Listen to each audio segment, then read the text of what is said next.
네, 오늘은 요한계시록 용과 미가엘의 전쟁 시기라는 제목으로 유튜브 동영상을 시작하겠습니다. 제가 계시록을 이제 시리즈별로 계시록 12장을 설명드린다고 그랬는데요.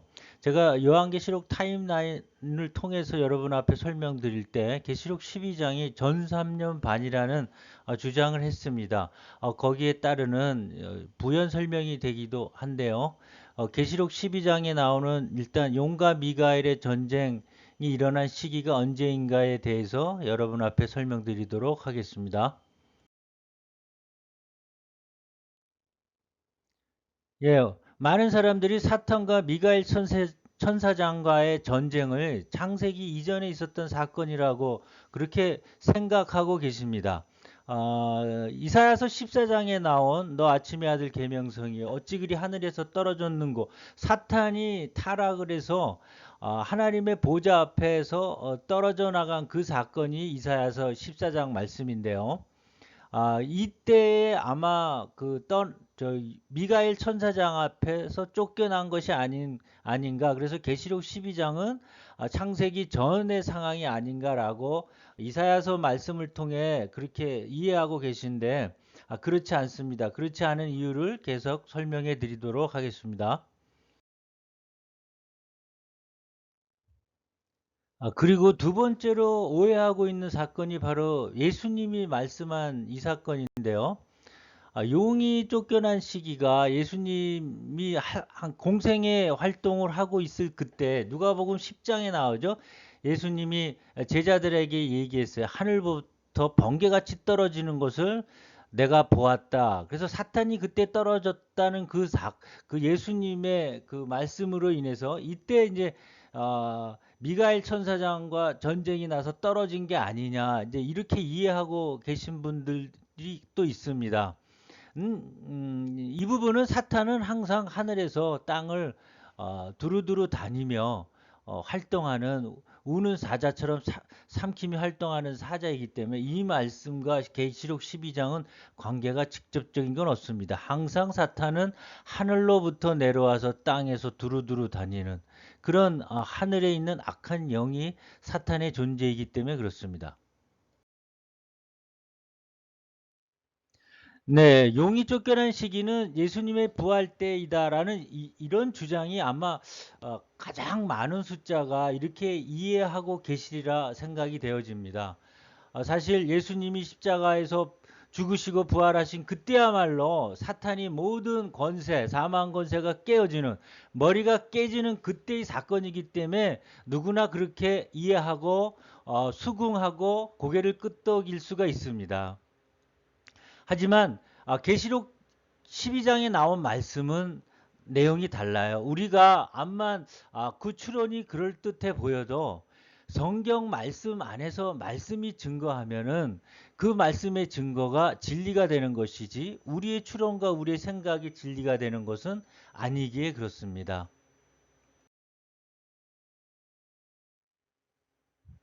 네, 성경은 성경 스스로가 증거할 때 그 성경의 말씀은 흔들리지 않는 진리의 말씀이 되는 것입니다. 용과 미갈의 전쟁의 시기에 대해서 말씀하시는 그 말씀의 증거가 12장 9절에 나와 있습니다. 여러분, 12장 9절에 보면요, 큰 용이 그의 사자와 더불어 미가엘에게 쫓겨난 그 시점에 요한이 얘기하고 있어요. 내가 또 들으니 하늘에서 큰 음성이 있고, 그러니까 용이 미가엘 천사에게 쫓겨날 그 시점에요, 용이 뭐 하고 있었냐면요, 밤낮 참소하고 있었습니다. 근데 참소를 받은 당한 자가 얘기하는 것이, 그것이 그리스도의 권세 앞에 나타났으니 우리 형제를 참소하는 자라고 그래요. 우리 형제라는 그 말씀은 그 다음 구절에 나오고 있는데요. 용이 하늘에서 계속 참소하고 있었는데, 그 참소받던 그 사람들은 우리의 형제들로, 어린 양의 피와 그의 자기로 증언하는 말씀으로 인해서 죽기까지 생명을 아끼지 않았던 사람입니다. 그러니까 용이 하늘에서 참소하고 있었던 그 형제는 예수님의 피로 말미암아 순교를 당한 신약 시대의 성도라는 것이죠.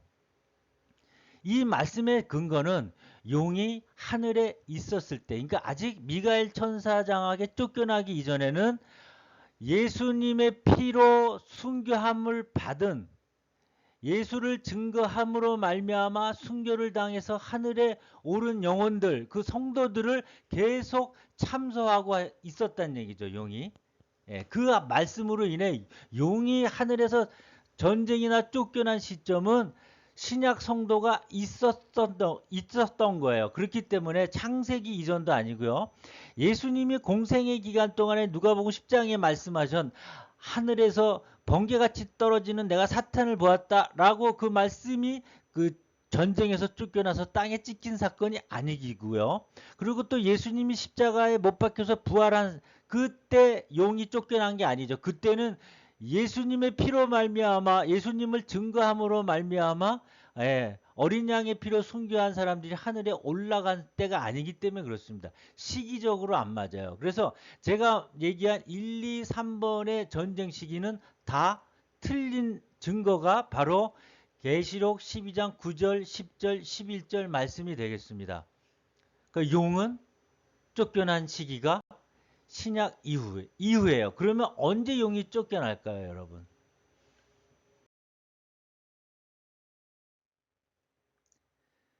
네, 제가 주장하는 것은 말씀의 근거로 인해요. 창세기 전에 용이 쫓겨난 것도 아니고요. 공생할 때, 예수님 공생할 때 쫓겨난 것도 아닙니다. 그렇다고 십자가 부활 때 쫓겨난 것도 아니고요. 그렇다면 마지막 때 7년 대환란 때 쫓겨난다는 것이 요한계시록의 12장에 나온 증거이기도 합니다. 요한계시록의 두루마리는요. 요한이 본 그 두루마리 7인봉은요. 계시록 8장에서 떼어져요. 7장에서 하고 8장 사이에 떼어지는데 예, 계시록 12장은 한참 후의 일입니다, 여러분. 그렇기 때문에 마지막 7년 대환란 때쯤 임박해서 어느 때라고는 확실히 알 수 없지만 내용의 전체적인 문맥으로 보면 용은 그때 7년 대환란 기간에 쫓겨나는 것으로 우리가 알 수 있는 것입니다. 욥기서에서도 봐도요. 욥기를 참소하던 사탄은요. 하늘에서 참소를 해요. 하나님의 아들들과 더불어. 하여튼 사탄은 지금도 시퍼렇게 살아 있고요.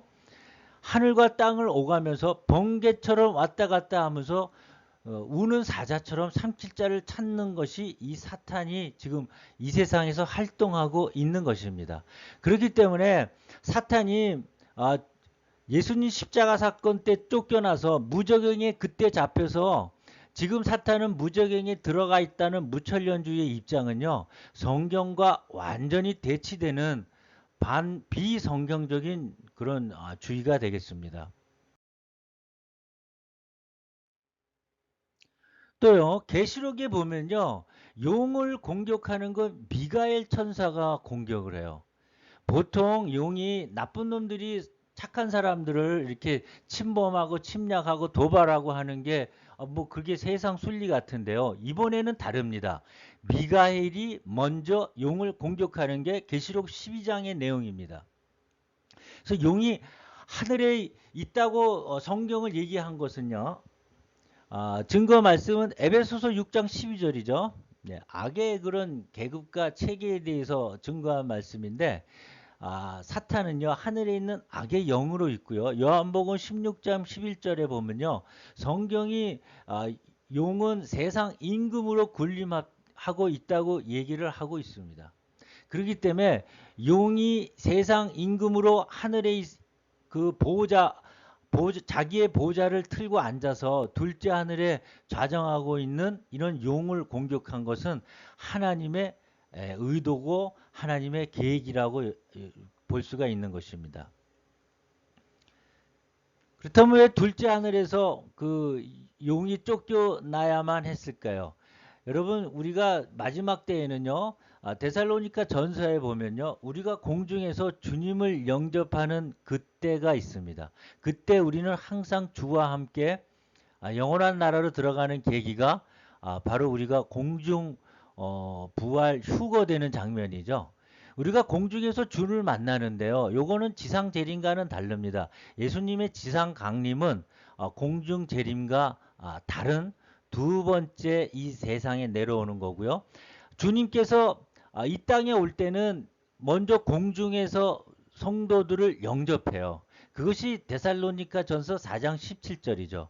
그렇게 그런 거룩한 신부장단을 하는 그 거룩한 시기에 거기에 용이 보좌에 앉아서 뭐 이렇게 옆에 껄비작거리면은 이거 영적으로 좀 안 맞지 않습니까? 그래서 미가엘 천사를 보내서 둘째 하늘, 즉 영계 하늘은 청소를 했어야만 했고, 그렇기 때문에 미가엘이 먼저 용을 공격해서 땅으로 쫓아낸 것입니다. 그래서 용이 땅으로 쫓아나고 하늘에 자기 보좌를 잃어버린 그 둘째 하늘에서 주님이 강림하시죠.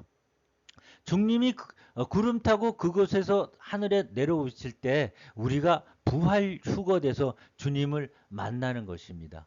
이렇게 성경은 여러 가지 문맥상 다른 성경과 다른 성경이 서로 증거해 줘야만 한 가지 진리로 도출될 수 있는 것입니다.